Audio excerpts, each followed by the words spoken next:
Hey guys, what's going on? I want to thank everybody for checking out my premiere video. The numbers were way better than expected, so obviously there's an interest, and that means we're going to keep it going. So today, I'm going to update you on my buddy's 1950 Mercury pickup truck. Made some headway on that, and then we're going to dig into a 750 Honda motorcycle. There's a whole bunch of issues with that thing. We'll take a look at those, address them, and maybe even start tearing it down. So, yeah, let's get to it. Bam! Look at that. We got some two-tone action happening. Also did the rear fenders. So everything's looking shiny. A couple things about these trucks.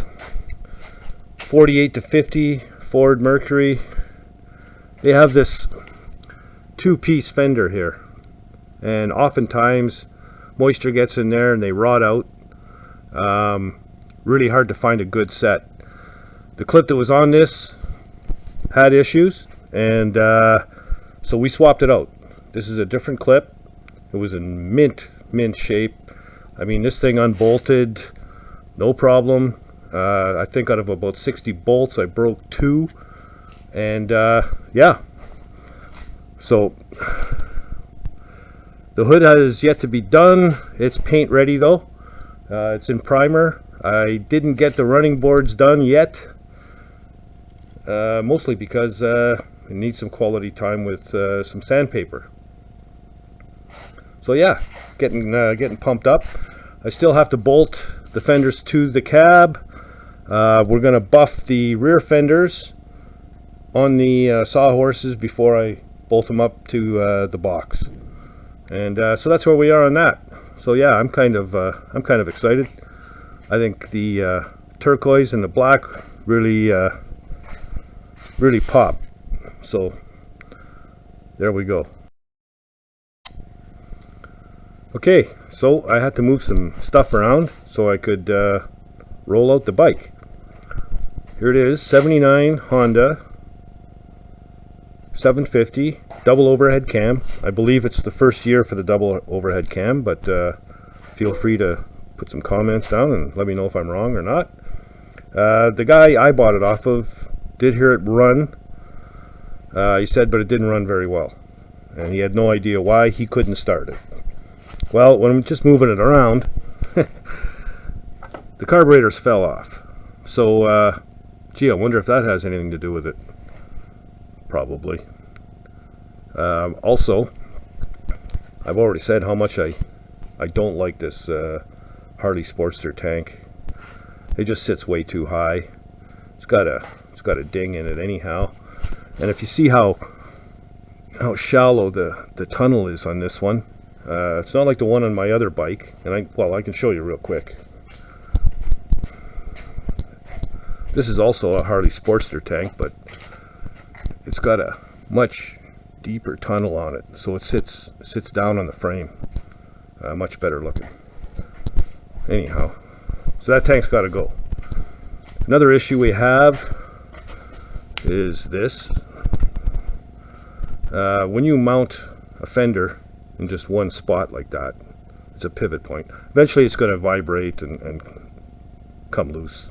That's just the way it is. You need 2 mounting points on a fender. And then I'm looking at this, and you can see that the fender and the center of the wheel don't line up.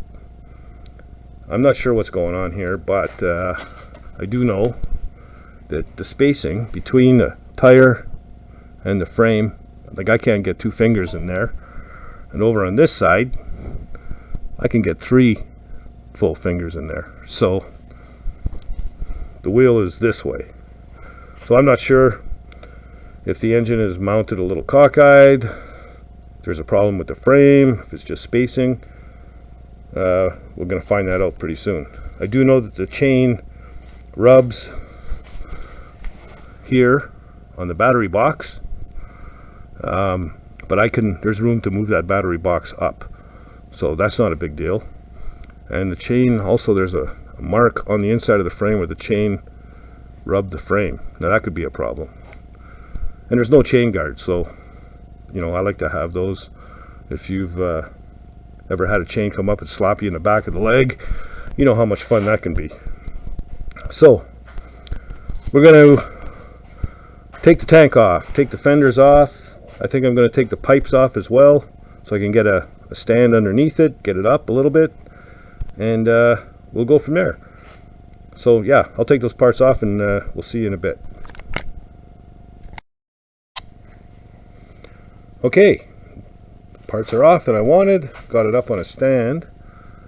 It literally took me about 4 minutes to take those pieces off because nothing was tight, not even the exhaust. So that tells me I'm going to have to go over this whole bike and check everything out. I mean, when everything's just finger tight, this thing will fall apart on you on the road, and that's no fun. And now we can see the spacing, the difference.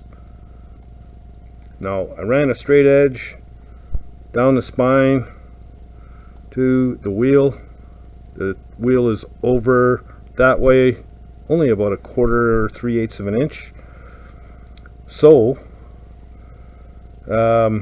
we can pick that up, but we're going to have to get an offset sprocket, bring the sprocket a little bit closer, because the alignment will be out.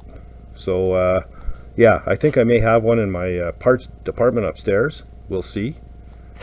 And yeah, so the frame is straight anyway. I also took some measurements on this hardtail kit. I believe it's some kind of an aftermarket kit to make it a hardtail, because obviously Hondas didn't come that way. So I also played around with some tanks, and this one was way too big. And this little tank here, this is called a Wassel. It's an original tank. It's probably worth more than what I paid for the whole bike. Comes out of California. I believe that it was a Wassel tank that was on Captain America in Easy Rider, the one that Peter Fonda drove and rode around on. Anyway, I decided that all the tanks I've got upstairs, this is probably what I'm going to go with. It's a set of Harley split tanks. I mean, there was a Harley tank on it anyway, and I'm painting all the fenders and tanks. So I'm going to kind of mock it up with a block of wood or something, and we'll see what it looks like. But yeah, it sits a lot lower, so that means this coil pack that was mounted here is going to have to drop down. But the bracket that I'll make will also pick up the bottom mount of the tank, and then the tank hits right here on this inside edge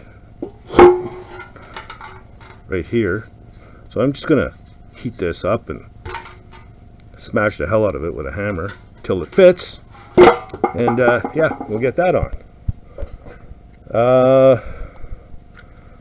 Next, I guess I'm gonna have to take the carbs apart. I'm just glad I don't have to remove the engine, but we're gonna have to finish mounting it because it's just sitting in there from the looks of things. Looks like there's one bolt holding it in. If this guy took it for a ride, man, he's got more balls than Evel Knievel. But anyway, so that's where we're at. I'm going to stop it right here, and we'll get back to you in a minute. Okay, so I'm going to wrap up the video for today. I've got to find a sprocket for the back wheel of the Honda. So we'll get on to making some brackets and stuff on the next video, maybe. But I definitely have to get on wet sanding and buffing the fenders on the Merc and get them bolted up. So yeah, I'll see you guys in a few days. Don't be afraid to add a comment, and please subscribe, hit the little bell. That'll tell you when the next video is coming up. And till next time. And please, get out in the garage and build something, man. Bye-bye.